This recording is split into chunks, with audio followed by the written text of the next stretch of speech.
నమస్కారం. కలియుగ కాంటెంట్కి స్వాగతం.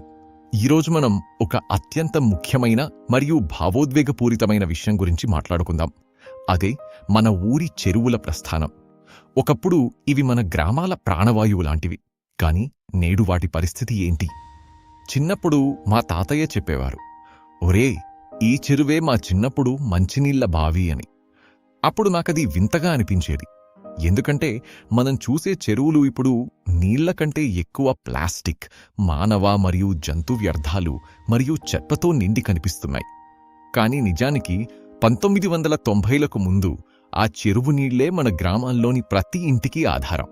ఆ నీళ్లే మనం తాగేవాళ్లం, స్నానానికి వాడేవాళ్లం మరియు మన పశువుల దాహాన్ని తీర్చేవి. మరి ఈ 30 ఏళ్లలో ఏమైంది? మనం ఏం కోల్పోతున్నామో లోతుగా చూద్దాం. మన తాతల కాలంలో ప్రతి ఊరిలో కనీసం 1 లేదా 2 పెద్ద చెరువులుండేవి. అవి కేవలం నీటి గుంటలు కావు, అవి ప్రకృతి సిద్ధమైన ఇంజనీరింగ్ అద్భుతాలు. ఒకటి తాగడానికి కేటాయిస్తే మరొకటి పశువులకు మరియు బట్టలుతకడానికి ఉండేవి. వర్షాకాలం వచ్చిందంటే చాలు, చెరువు మత్తడి దుంకుతుంటే ఊరంతా పండగలా ఉండేది. నీరు నిండుగా ఉండి ఊరిని సస్యశ్యామలం చేసేది. వేసవిలో నీళ్లు తగ్గినా పూర్తిగా ఎండిపోయి భూమి నెర్రెలుబారిన దాఖలాలు చాలా తక్కువగా ఉండేవి. దానికి కారణం ఆనాటి చెరువుల అడుగు మట్టిదే ఉండేది, నేటిలా కాంక్రీటు పూత ఉండేది కాదు. దీనివల్ల నీళ్లు నెమ్మదిగా భూమిలోకి ఇంకి చుట్టుపక్కల కొన్ని కిలోమీటర్ల మేర ఉన్న బావుల్లో నీటిమట్టం ఎప్పుడూ పైనే ఉండేది. చెరువు చుట్టూ రావి, మర్రి, వేపలాంటి పెద్ద పెద్ద వృక్షాలుండేవి. అవి గాలిని చల్లబరిచేవి. ఉదయం మహిళలు బట్టలుతుకుతూ ముచ్చట్లు చెప్పుకునేవారు. పిల్లలు గట్టుమీద నుండి నీళ్లలోకి దూకుతూ ఈత కొట్టేవారు. పశువులు కూడా మధ్యాహ్నం ఆ చల్లని నీటిలో సేదతీరేవి. చెరువు కేవలం నీటి వనరు కాదు, అది ఊరి సామాజిక కేంద్రం. పండుగలు, పబ్బాలు, గణేష్ నిమజ్జనం వంటి ప్రతి శుభకార్యం చెరువుగట్టునే జరిగేవి. ఊరి ఐక్యతకు ఆ చెరువే ఒక చిహ్నంగా నిలిచేది. బావులు తవ్వాల్సిన అవసరమే ఉండేది కాదు, సాధారణ బావులే సమృద్ధిగా నీటినిచ్చేవి. ఇప్పుడు అదే చెరువుల నేటి దుస్థితిని గమనిద్దాం. చాలా గ్రామాల్లో చెరువు అంటే ఇప్పుడు ఒక మురికి గుంటగా మారిపోయింది. ప్లాస్టిక్ కవర్లు, గాజు ముక్కలు, రసాయన వ్యర్థాలతో చెరువు అడుగు భాగం పూర్తిగా పూడిపోయింది. ఊరిలోని డ్రైనేజీ నీళ్లు ఎటువంటి శుద్ధి లేకుండా నేరుగా చెరువులోకి వదులుతున్నారు. ఫలితంగా ఆ నీరు విషతుల్యంగా మారింది. కనీసం పశువులు కూడా ఆ నీటిని తాగలేని పరిస్థితి నెలకొంది. చెరువు గట్టున ఉన్న పచ్చదనం మాయమై దుర్వాసన వెదజల్లుతోంది. మరో అతిపెద్ద ముప్పు పట్టణీకరణ మరియు ఆక్రమణలు. రియల్ ఎస్టేట్ వ్యాపారులు, స్వార్థపరులు చెరువు స్థలాలను ఆక్రమించి ఇళ్ళు, వెంచర్లు కట్టేశారు.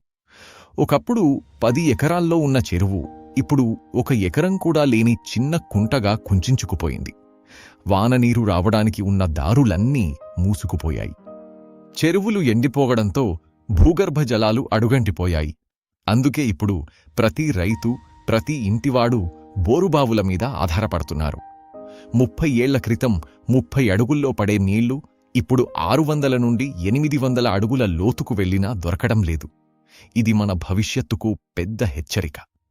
ఇది కేవలం నాస్టాల్జియా కోసం మాట్లాడుకునే విషయం కాదు, ఇది మన మనుగడకు సంబంధించినది.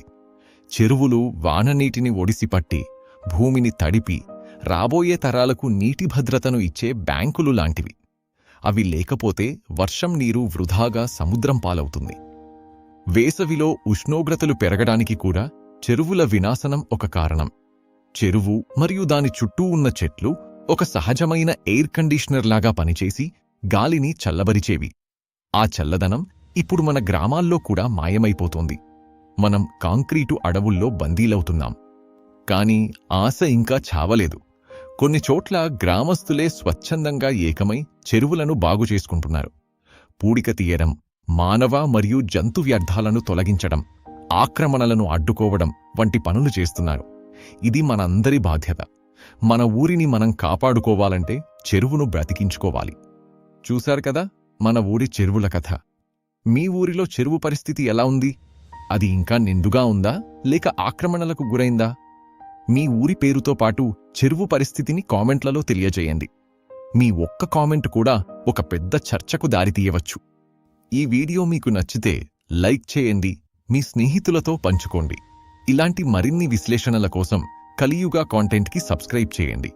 మరో ఆసక్తికరమైన అంశంతో మళ్ళీ కలుద్దాం. ధన్యవాదాలు.